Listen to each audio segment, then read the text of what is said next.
Praise the Lord. सभी को जय मसीह। मैं सुनीता चोएथानी आप सभी का आज के इस YouTube वीडियो में स्वागत करती हूँ प्रभु यीशु मसीह के नाम से। और अगर चैनल को आपने लाइक नहीं किया तो लाइक करें, सब्सक्राइब करें, ताकि हर सुबह 9 बजे आपको मेरे वीडियो का नोटिफिकेशन आ जाए, क्योंकि हर सुबह 9 बजे मेरा वीडियो अपलोड हो जाता है YouTube पे।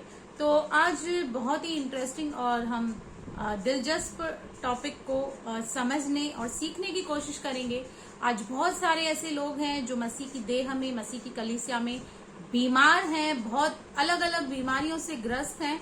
तो आज बाइबल से हम ये जानने और समझने की कोशिश करेंगे कि क्या कारण से एक व्यक्ति बीमार होता है, या उसके शरीर में बीमारी के आने की क्या कारण होते हैं, क्या वजह होती है। इन कुछ कारणों को मैं आपके बीच में रखना चाहती हूँ। तो अंत तक आप बने रहिए, अंत तक देखिए। और अगर जो इसमें से कोई कारण आपको लगता है, अगर आप बीमार हैं और आपको लगता है कि शायद से ये कारण है, तो उस कारण को हम उसके समाधान को ढूंढने की कोशिश करें, प्रार्थना करने की कोशिश करें और परमेश्वर से क्षमा मांगने की हम कोशिश करेंगे, ताकि आप और मैं भले और चंगे हों। क्योंकि प्रभु यही चाहता है कि आप और मैं जिस तरह बाकी बातों में उन्नति करें, पहला यूहन्ना पहले अध्याय में लिखा है, उस तरह हम सभी बातों में उन्नति करें और हम भले चंगे रहें। हालेलुया। तो नंबर 1 कारण जो मैं आपके सामने रखना चाहती हूँ कि जिस कारण से एक व्यक्ति या एक मनुष्य बीमार होता है, वो है पाप। हालेलुया। पाप का मतलब है परमेश्वर की आज्ञा का उल्लंघन करना। और कई बार हम इस जीवन में रहते हुए कई बार बहुत सारे मोड़ पर, बहुत सारी सिचुएशंस में हम कॉम्प्रोमाइज करते हैं, हम पाप करते हैं, हम जलन कर रखते हैं, हम क्रोध करते हैं, हम ईर्ष्या करते हैं, बहुत सारी ऐसी बातें करते हैं जो परमेश्वर को पसंद नहीं होती है, और उस कारण की वजह से हमारे जीवन में बीमारियां आती हैं। हालेलुया। हम इसका एग्जाम्पल देखेंगे यूहन्ना 5 अध्याय में। हम जब देखते हैं कि एक व्यक्ति जो 38 साल से खाट पर पड़ा हुआ था, बीमार था, प्रभु यीशु मसीह उसको पूछते हैं, क्या तू चंगा होना चाहता है? और प्रभु यीशु मसीह उसको कहते हैं कि उठ, अपनी खाट उठा और चल फिर। और वो व्यक्ति चलने फिरने लगता है। उसके बाद हम देखते हैं कि 5:14 में जब वही व्यक्ति प्रभु यीशु मसीह को मंदिर में मिलता है, तो प्रभु यीशु मसीह उसको एक वार्निंग देते हैं, एक हिदायत देते हैं। वो क्या है? इन बातों के बाद वह यीशु को मंदिर में मिला और यीशु ने उससे कहा, देख, तू चंगा हो गया है, फिर से पाप मत करना, ऐसा न हो कि इससे कोई भारी विपत्ति तुझ पर आ पड़े। मतलब वो 38 साल से बीमार क्यों था, बीमारी से जकड़ा हुआ क्यों था, उसकी वजह क्या थी, उसका कारण क्या था? कारण यह था कि उसके जीवन में कुछ न कुछ ऐसा गुप्त पाप था, कुछ न कुछ ऐसी गलती थी जिसके कारण वो बीमारी ने उसे घेर लिया था।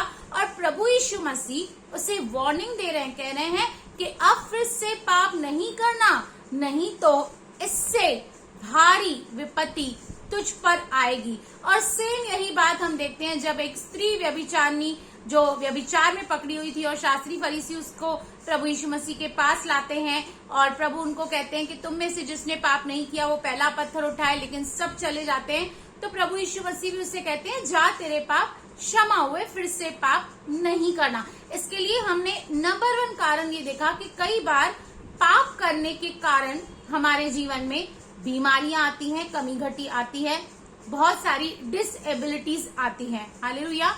उसके बाद हम देखेंगे कि कई बीमारियां जिसका हम कई बार लोग बहुत सारे रिपोर्ट्स निकालते हैं, बहुत सारे डॉक्टर्स के पास घूमते हैं, लेकिन कहीं भी उसका इलाज नहीं मिलता, और डॉक्टरों को भी समझ में नहीं आता है कि आखिर बीमारी की जो वजह है, बीमारी का कारण क्या है।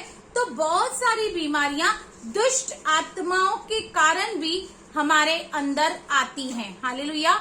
जब हम लूका 11:14 पढ़ते हैं, तो यहाँ पर एक व्यक्ति जिसके अंदर जो गूंगा है, प्रभु यीशु मसीह उसको चंगा करते हैं।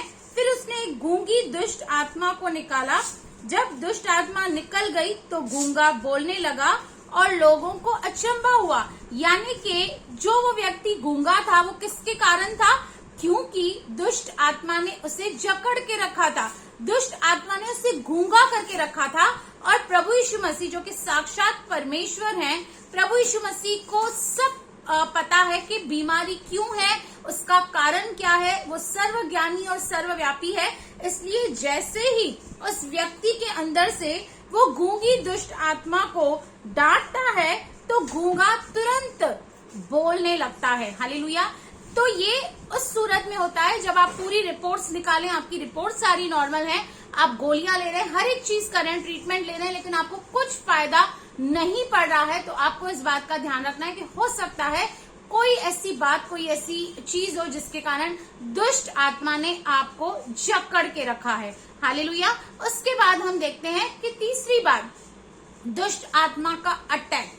दुष्ट आत्मा को जो जकड़ के रखना ये अलग बात है, लेकिन अटैक करना, जब आप एक आत्मिक युद्ध में होते हैं, जब आप सेवकाई में होते हैं, जब आप फील्ड में होते हैं, तो शैतान कई बार आपके ऊपर अटैक करता है। जब आप आत्मिक रीति से बढ़ते हैं, प्रभु के वचन में बढ़ते हैं, प्रार्थना में बढ़ते हैं, प्रकाशनों में बढ़ते हैं, तो कई बार दुष्ट आत्मा आपके अंदर कोई निर्बलता या अटैक करती है ताकि आप प्रभु के कार्यों को सही रीति से न कर सकें। और इसका हम बेस्ट एग्जाम्पल देखते हैं, 2 कुरिन्थियों का हम निकालेंगे 12 का 7 और 8। यहाँ पे पौलुस, जिसने नए नियम की 13 पत्रियां लिखी, जो प्रभु यीशु मसीह के लिए कार्य करता था, उसने बहुत बड़े बड़े कार्य प्रभु यीशु मसीह के सुसमाचार के लिए किए और प्रभु की महिमा के लिए किए। वो देखिए क्या कहता है, 12 का 7 और 8 कहता है, इसलिए कि मैं प्रकाशनों की बहुतायत से फूल न जाऊं, मेरे शरीर में एक कांटा चुभाया गया,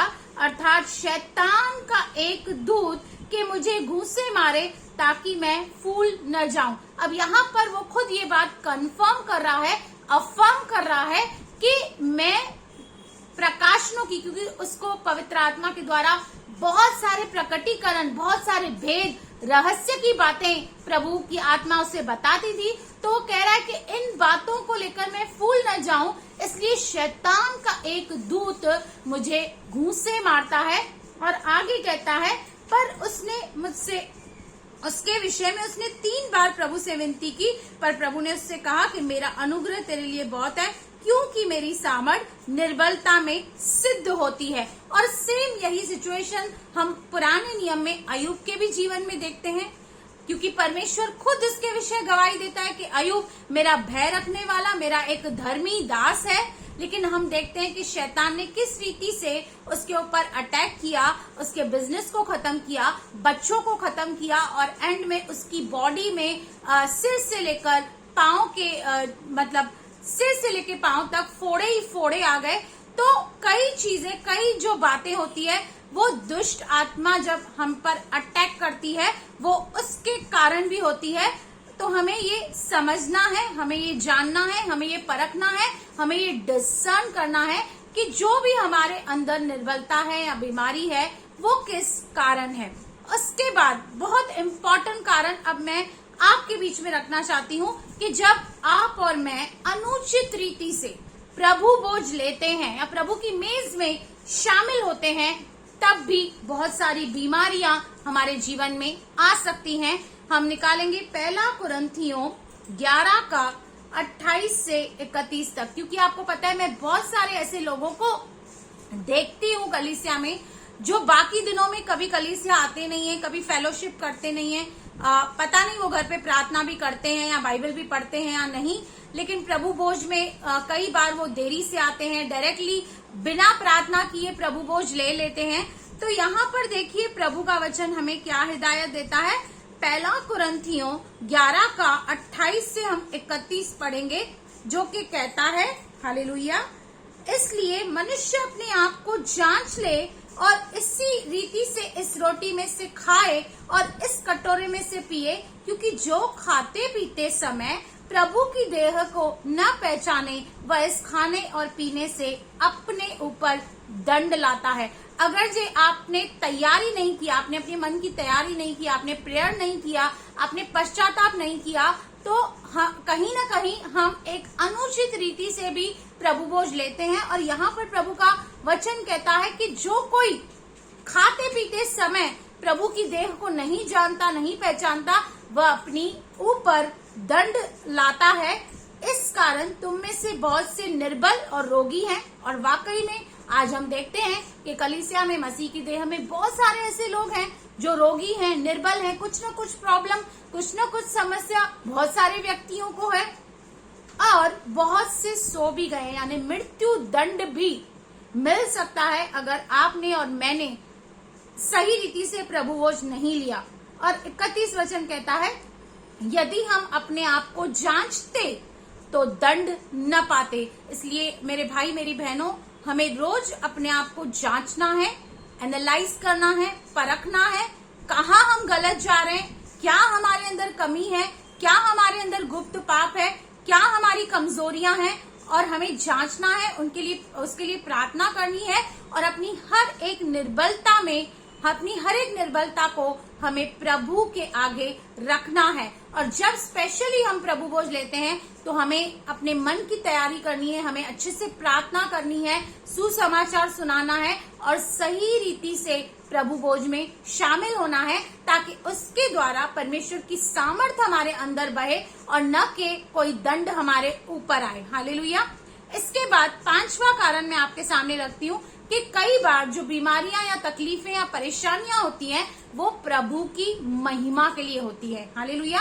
आपको पता है, जब यूहन्ना में जन्म के अंधे को प्रभु ने ठीक किया, हम चलेंगे यूहन्ना के 9 अध्याय में, यहाँ पर एक जन्म का अंधा एक व्यक्ति है जिसको प्रभु यीशु मसीह ने ठीक किया।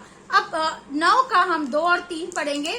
उसके चेले उससे पूछने लगे, हे रबी, किसने पाप किया था कि यह अंधा जन्मा, इस मनुष्य ने या इसके माता पिता ने?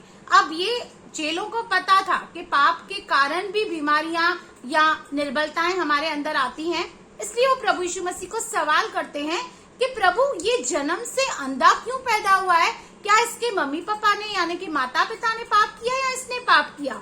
यीशु ने उत्तर दिया, न तो इसने पाप किया था न इसके माता पिता ने, पर ये इसलिए हुआ कि परमेश्वर के काम उसमें प्रकट हो, परमेश्वर की महिमा। जब परमेश्वर को अपनी महिमा दिखानी होती है तो कई बार परमेश्वर कुछ लोगों के जीवन में ऐसी बीमारियों को अलाउ करता है, ऐसी निर्बलताओं को अलाउ करता है। यहाँ पर प्रभु यीशु मसीह उसको जवाब दे रहे हैं कि ये जो बीमारी या जो निर्बलता है ये परमेश्वर की महिमा के लिए है। और सेम हम जब लाजर की मृत्यु हम यूहन्ना 11 में देखते हैं, जब लाजर की मृत्यु हो रही है तब भी प्रभु यीशु मसीह देखिए क्या कह रहे हैं, यूहन्ना 11 का 4, यह सुनकर यीशु ने कहा, यह बीमारी मृत्यु की नहीं परंतु परमेश्वर की महिमा के लिए है, कि उसके द्वारा परमेश्वर के पुत्र की महिमा हो। अब आपको पता था लाजर मर गया था, लेकिन 4 दिनों के मुर्दे को प्रभु ने जिंदा किया, जो मरियम और मार्था का भाई था। यहाँ पर प्रभु कह रहा है कि वो मरा नहीं है, वो इस कारण नहीं मरा है, कोई इसने पाप किया है, कोई गलती की है, इस कारण वो मरा नहीं है, पर परमेश्वर अपनी महिमा को दिखाना चाहता है अपने पुत्र के द्वारा। इसलिए वो ये मृत्यु इसलिए आई है कि परमेश्वर अपनी महिमा को प्रकट कर सके। हालेलुया। उसके बाद जो छठा कारण होता है वो ये होता है कि जैसे कि परमेश्वर का वचन कहता है कि ये हमारी जो देह है हमारी नहीं है, परमेश्वर की है, परमेश्वर ने दाम देकर हमें मोल लिया है। इस देह के द्वारा हमें परमेश्वर की महिमा करनी है, और ये देह पवित्र आत्मा का मंदिर है। प्रभु कहता है कि ये देह, क्या तुम नहीं जानते कि ये देह पवित्र आत्मा का मंदिर है और परमेश्वर का आत्मा इसमें वास करता है। इसलिए जो कोई इसे नष्ट करेगा उसे परमेश्वर नष्ट करेगा। यानी कि आप अपने शरीर को गलत चीजें खिलाएंगे, जंक फूड खिलाएंगे, अच्छी और हेल्दी चीजें नहीं खिलाएंगे। या अगर जी आपको बीपी, शुगर, डायबिटीज है और आप मीठा खाते जा रहे हो, अगर जी आप अपने शरीर का सही रीति से देखभाल नहीं करते, एक्सरसाइज नहीं करते, अच्छा फूड नहीं लेते, तो कई बार उस कारणों की वजह से भी, क्योंकि हमारे बॉडी में बहुत सारी चीजों की डेफिशिएंसी हो जाती है, विटामिन मिनरल्स की डेफिशिएंसी हो जाती है, इसके कारण भी बहुत सारी बीमारियां हमारे अंदर आती हैं। तो ये कुछ कारण थे जो मैंने आपके सामने रखे कि इन कारणों से एक मसीही, एक विश्वासी बीमार हो सकता है। आपको एनालाइज करना है, आपको परखना है, डिसर्न करना है और उसी अनुसार आपको प्रार्थना करनी है ताकि आप भले और चंगे हो जाएं, क्योंकि हमारा परमेश्वर यहोवा राफा चंगा करने वाला परमेश्वर है। तो सबसे पहला कारण मैंने आपको बताया कि पाप, उसके बाद मैंने आपको बताया दुष्ट आत्मा, उसके बाद दुष्ट आत्मा का अटैक मैंने बताया, अनुचित रीति से प्रभु भोज आपको मैंने बताया,